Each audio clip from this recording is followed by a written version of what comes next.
bienvenidas al videopodcast EDIN, Datos que transforman ciudades. Hoy conversamos sobre un tema muy interesante que tiene que ver con la formación, la conexión entre el mundo de la universidad, la empresa, los centros de investigación, para hacer frente a esa creciente demanda de formación especializada en torno al Smart City y a ese déficit de talento tecnológico que se aprecia en el mercado y en las líneas de capacitación más necesarias. Para ello conversamos con los coordinadores académicos del máster Erasmus Mundus en Smart City and Communities, que ofrece, en colaboración con otras universidades europeas, la Universidad del País Vasco. Nos acompañan Luis Alfonso del Portillo Valdés, doctor en Ingeniería Energética y Fluidomecánica, profesor titular del Departamento de Ingeniería Energética de la Escuela de Ingeniería de Bilbao, y Jon Teres Zubiaga, doctor en Ingeniería Térmica, profesor titular del Departamento de Ingeniería Energética de la Escuela de Ingeniería de Bilbao. Ambos, muchísimas gracias por acompañarnos en este videopodcast. Gracias. Muy bien, pues arrancamos con la primera pregunta. Considerando el concepto tan amplio de Smart City y la complejidad de sus ecosistemas, ¿cómo asegura el máster Smart City and Community que el alumnado adquiera una base de conocimiento interdisciplinar sólida antes de la fase de especialización? ¿Y qué papel juega en este sentido también esa gestión de datos urbanos en las diferentes líneas de capacitación? Primero de todo tenemos que decir que la base multidisciplinar nos la da el propio alumnado. Es que el alumnado proviene de todas las partes del mundo, es muy variopinto, han estudiado diferentes grados, unos con background o origen en ingeniería, otros en arquitecturas, otros en informática. Bueno, pues esto, además de en sí mismo ser bastante interdisciplinar, eh, nosotros vemos que habiendo estudiado el mismo grado, por ejemplo, un grado en ingeniería mecánica, los conocimientos y las aplicaciones que hacen de esos diferentes grados en diferentes países son muy distintos. Y eso enriquece porque, en general, pues vemos mucha interdisciplinaridad en todos ellos. Nuestro máster es un máster que tiene, como bien sabéis, 4 especialidades. ¿De acuerdo? Una de ellas, una de las especialidades, quizás sea un poco más alejada de lo que es la ingeniería, que es la que se imparte en Grecia, en la Universidad International University Helénica, y está ubicada en Tesalónica. Y esta ofrece la especialidad de tecnologías de la información aplicadas a Smart Cities. Y es un poco, digamos, una especialidad más informática, por decirlo así. Y luego las otras 3 universidades, la de Finlandia, que está situada en la ciudad de Vaasa, esa se especializa en la gestión eléctrica, tanto en la gestión de la demanda como en la gestión de la oferta. Y analiza todo el tema de redes inteligentes, de suministro de energía, etc. Luego, la Universidad de Mons, en Bélgica, analiza los temas dedicados a la movilidad en las ciudades, ciudades inteligentes con respecto a la movilidad. También tiene que ver la electrificación de los sistemas, etc. Y por fin nosotros, desde la Universidad del País Vasco, nos especializamos en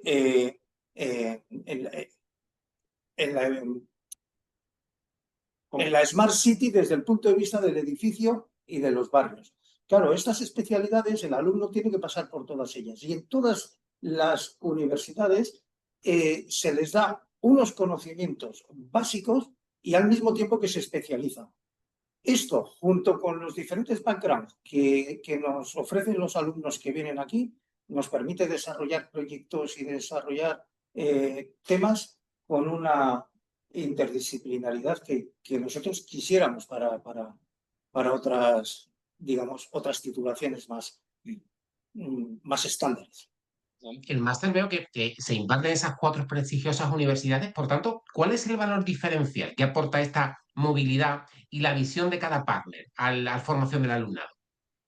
Sí, a ver, yo principalmente el valor diferencial de cada una de las universidades puede ser un poco la especialización que comentaba Luis, ¿no? Aquí En la Universidad del País Vasco estamos más centradas en el aspecto del comportamiento energético de edificios desde el punto de vista global, sistemas, distrito, a escala de distrito, a escala de ciudad, pero ese comportamiento de la energía como tal relacionada con el edificio.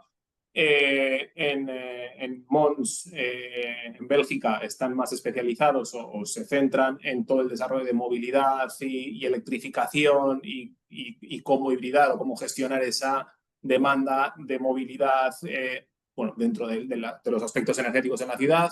En Basa están más centrados en la parte de redes y, como ha dicho Luis, finalmente en Grecia trabajan o se especializan o focalizan, además el perfil quizá, como ha dicho Luis, puede ser el más diferenciado es el aspecto, sí, de informático, pero informático de gestión de datos y tratamiento de esos datos, ¿no? Herramientas de Machine Learning, herramientas de, bueno, desde el punto de vista informático y la gestión de los propios datos, ¿no? Entonces, bueno, ese perfil diferencial, ese valor diferencial, yo creo que está, o a primera vista yo diría que está muy vinculado a esas especializaciones que cada una de las universidades aporta, ¿no?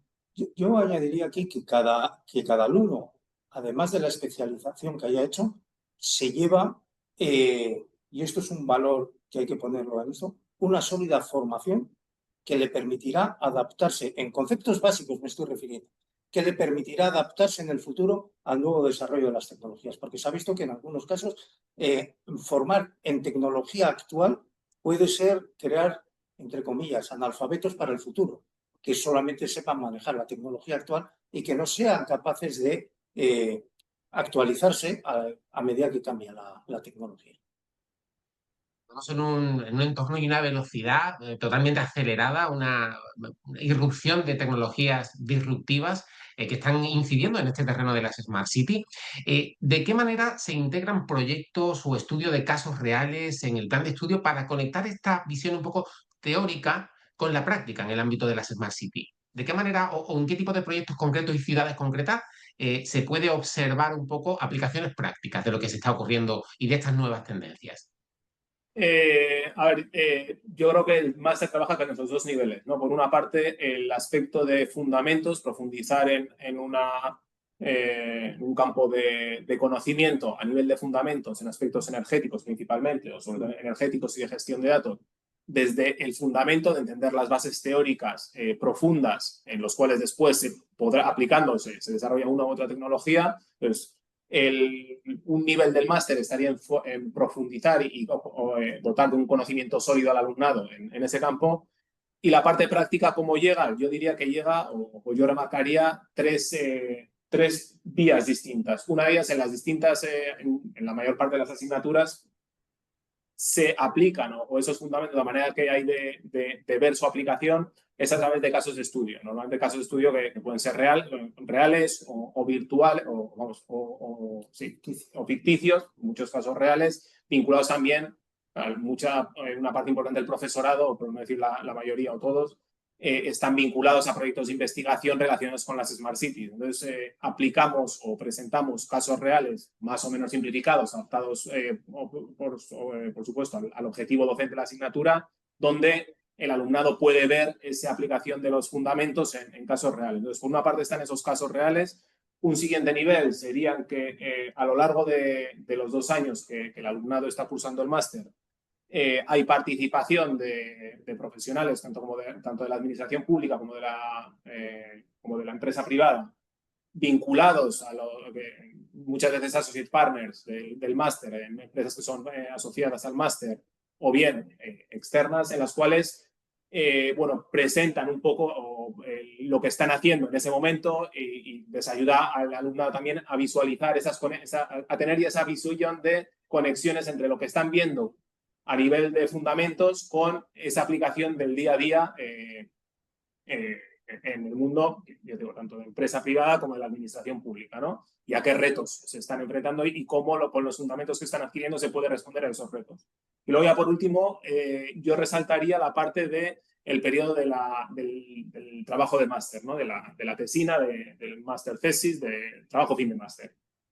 Bueno, son 30 créditos, es de los 120, Eso implica un 25% del máster, es el TCM, y eso hace que el alumnado durante un cuatrimestre está trabajando a tiempo completo con ese trabajo fin de máster, y muchas veces vinculado a un associate partner, haciendo una internship con un associate partner, y muchas veces ese propio trabajo, que tiene un peso importante, la aplicación y en muchos casos la investigación, lo que hace es aplicar los fundamentos adquiridos ya en un reto o en un caso real de manera mucho más profunda, ¿no? Yo marcaría esos tres. Yo añadiría ahí que además el que provenga de todas las partes del mundo, el alumno está muy interesado en que cuando se le proponen, tanto a nivel de las clases como a nivel de, digamos, de las asignaturas normales, como a la hora de hacer lo que nosotros le llamamos la tesis, que es el trabajo de fin de máster,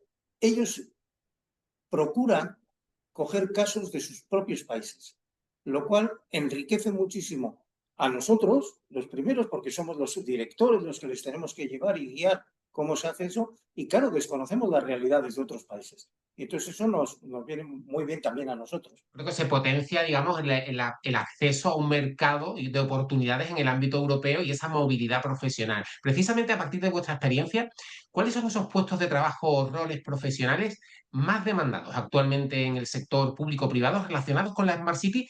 ¿Y qué papel o protagonismo tiene ese conocimiento tecnológico también para poder desempeñar esos roles?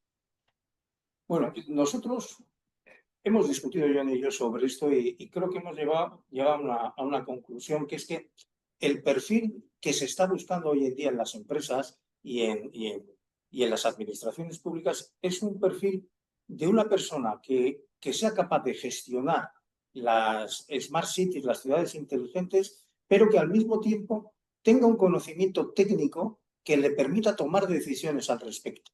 Porque nosotros tratamos de buscar esas dos cosas con nuestro máster, pero si no, de alguna forma se queda coja. Digamos, un experto en gestión que luego realmente no sepa si una medida que va a tomar va a generar un ahorro energético, por ponerlo en su caso, pues se queda un poco cojo. Entonces, las empresas buscan las dos cosas, ¿eh? Y buscan una persona, además de que sea un buen gestor y un buen técnico, también buscan que esté al tanto de las nuevas tecnologías y que sepa adaptarse a las nuevas tecnologías. Nosotros, y no nosotros desde aquí, pero desde el máster sí, en Thessaloniki están generando continuamente nuevas herramientas de trabajo basadas en machine learning, en inteligencia artificial. No sé qué, nuestros alumnos están generando ese tipo de herramientas. Y ese tipo de herramientas que luego son usadas por las distintas empresas y que es necesario. Se habla mucho además de ese déficit de talento tecnológico en Europa. ¿Qué habilidades específicas relacionadas con Smart City son las más difíciles de encontrar hoy por hoy en el mercado laboral y que este máster puede ayudar a cubrir de alguna manera? Yo creo que destacaríamos dos en concreto, ¿no? El alumnado egresado del máster sale con unos fundamentos en aspectos energéticos y fundamentos que después va a aplicar sea la tecnología que tiene. O sea, no es tanto entender una determinada tecnología en boga en un determinado momento, sino entender lo que hay por detrás, ¿no? El visualizar y tener unos conocimientos de energía muy, muy sólidos que luego podrá aplicar en distintos ámbitos, combinado con el aspecto de la gestión de datos, el trabajar con herramientas avanzadas para el tratamiento, gestión de datos, interoperabilidad y demás de esos datos, y el perfil, y todo eso define un perfil que hace que sea muy adecuado, como dice Luis, tanto a situaciones de gestión, a nivel de distrito, de ciudad, de proyectos amplios, pero también con un conocimiento técnico bastante en detalle, ¿no? Que puede aplicar a las distintas situaciones que a día de hoy se pueden encontrar en Smart Cities, desde rehabilitación de barrios, nuevos desarrollos urbanos, conceptos como los gemelos digitales, conceptos como cómo integrar comunidades energéticas, ¿no? Un ejemplo de las comunidades energéticas es algo que ahora mismo está muy que lo vemos todos los días. pero que está también muy definido o va a variar mucho en función de la normativa específica, del contexto específico. Entonces, sobre todo es dotarle al alumnado de esas herramientas, de entender cuáles son los principios detrás de esas comunidades energéticas, cuáles son los principios, y que luego sea capaz de, en función de ese contexto, en función de esas condiciones de contorno, aplicar la mejor solución posible o adaptar lo que tiene para poder aplicarlo o poder potenciar ese tipo de medidas. Es un entorno muy cambiante, por tanto, ¿cómo se mantiene el programa del máster actualizado ante esa rápida evolución de tecnologías clave? ¿No? Ha mencionado algunas, gemelos digitales, Internet of Things, Big Data, aplicado a la ciudad, o cómo está irrumpiendo, ¿no?, el papel y el protagonismo de la inteligencia artificial en esta gestión urbana. Yo creo que Dale. está un poco ligado a la respuesta que comentamos antes, ¿no? Al final es trabajar o entender que en el máster trabajamos con esos dos niveles de, por una parte, fundamentos, porque la inteligencia artificial, o sea, ahí la tienes que controlar, es una herramienta para el cual la utilices para lo que la utilices, la vas a utilizar mucho mejor si tú sabes y conoces los fundamentos de lo que hay por detrás de lo que tú quieres, para lo que tú quieres utilizar esa herramienta artificial, ¿no? Al final, la inteligencia artificial es como una calculadora. La calculadora te puede ayudar a hacer sumas, restas, multiplicaciones, o una tabla de Excel te puede ayudar a hacer cálculos, pero es importante que tú seas crítico o que seas crítica con los resultados que estás obteniendo y el análisis que estás obteniendo. Entonces, yo creo que la manera de, por una parte, trabajamos con esos fundamentos y luego lo que decíamos antes, ¿no? El cómo aterrizamos esos fundamentos en la realidad actual o en realidades futuras. Ahí tenemos las tres conexiones que mencionábamos antes, ¿no? Los casos de estudio que se pueden desarrollar en las distintas asignaturas, bien propuestos por el profesor en algunos casos muy concretos para todo el alumnado, bien a veces incluso dando pie al alumnado, como dice Luis, a que ellos lo puedan aplicar en sus distintas ciudades de origen.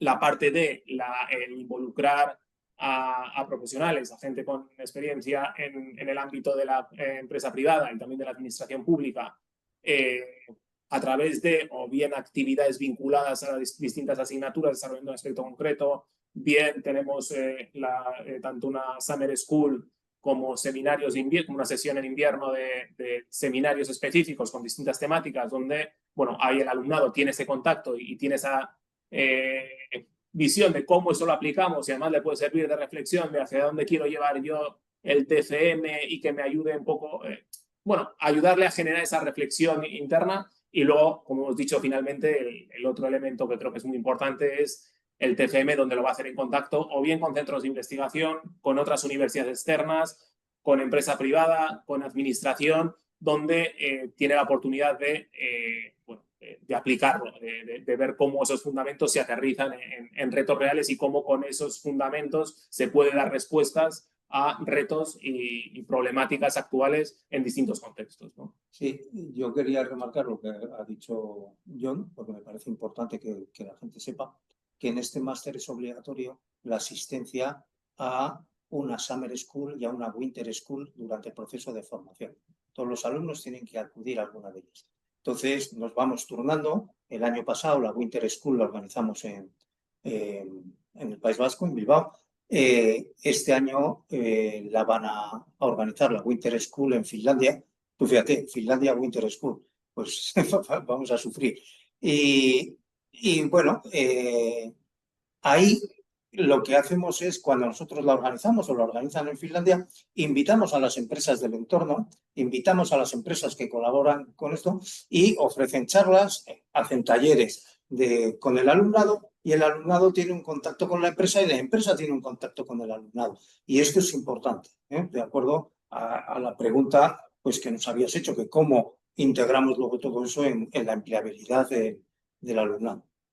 Como sabéis, EDINT es un proyecto liderado por la FEM para generar un espacio de datos para las infraestructuras urbanas inteligentes, y en concreto con tres ámbitos de actuación muy bien identificados, que son movilidad urbana, el tema de los servicios públicos a nivel de suministros energéticos, de agua, gestión de residuos, y un tercer elemento, un tercer eje, que tiene que ver con el mapa de actividad económica, con identificar zonas actividad comercial, empleo, etcétera.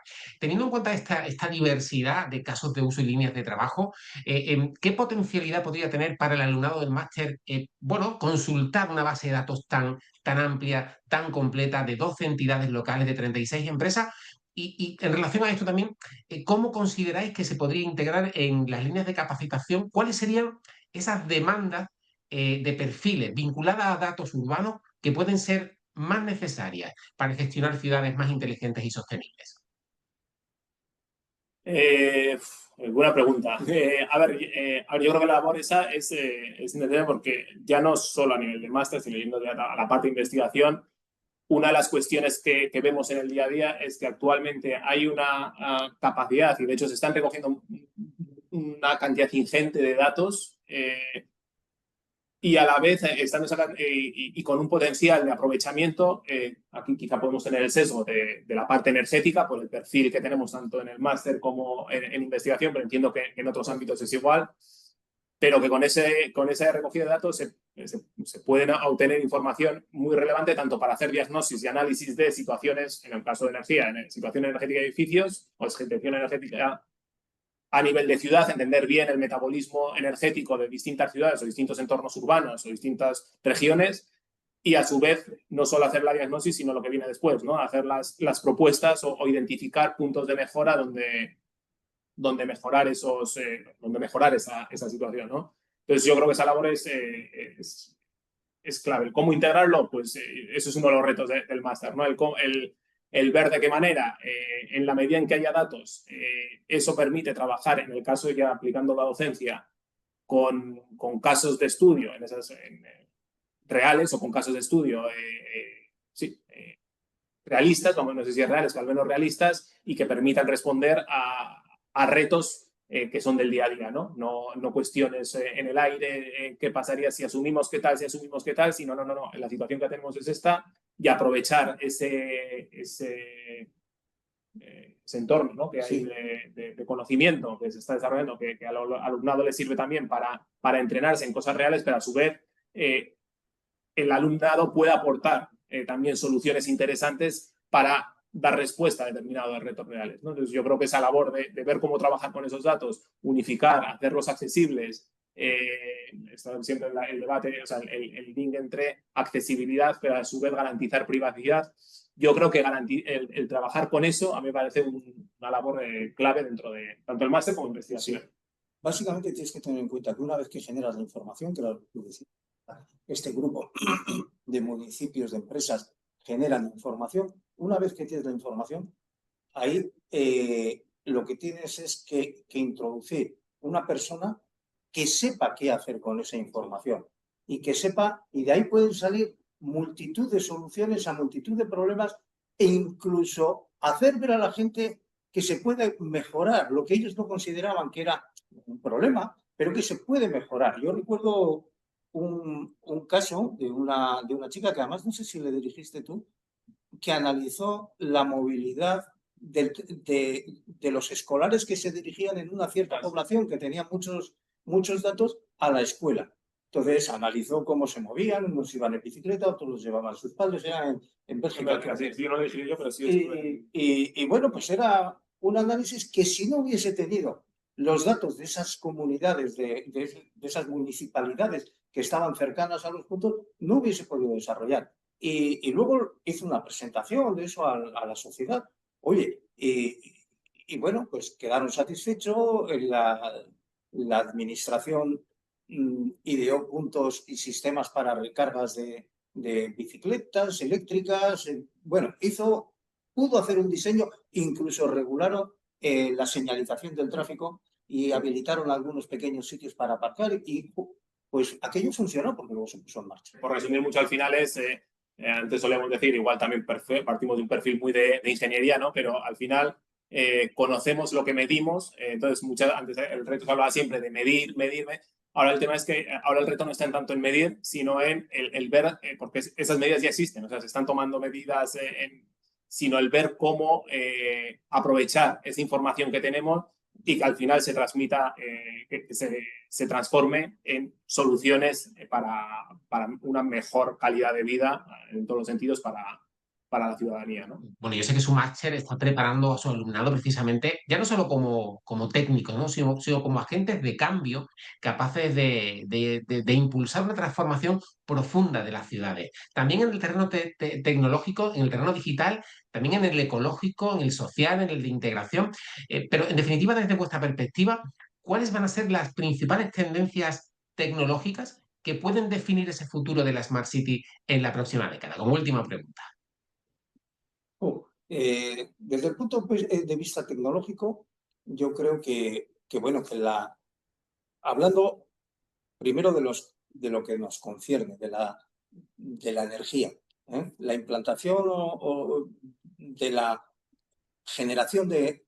Primero, es que hay que matizar un poco. La electrificación. La electrificación es muy importante, porque la electrificación, de alguna forma, de las diferentes fuentes de energía nos permite dar una fuente de energía única para el ciudadano, ¿no? Para la persona. Eso es importante. Entonces, electrificar es muy importante. ¿Cómo lo hacemos? Esa es otra cuestión. Y creo que ahí la generación distribuida tiene mucho que decir, las comunidades de redes inteligentes tienen mucho que decir y ahí hay mucho que desarrollar en ese aspecto. Y esto implicaría además la integración de las energías renovables en el sistema, pero luego el desarrollo de las Smart Cities evidentemente tiene otros puntos. Hablamos antes de la movilidad. La movilidad, por supuesto, es importante. También ahí tenemos electrificación, ¿no? Pero luego tenemos otros problemas que tienen que ser abordados. Pobreza energética, aspectos sociales, integración de toda la gente. Quizás porque yo ya me estoy acercando, si no estoy ya, la tercera edad, la soledad, problemas que suelen surgir. Tenemos que dar, es decir, los municipios tienen que dar solución a los problemas reales de la gente. Y entonces ahí tenemos retos. Y tenemos retos que no siempre son tecnológicos.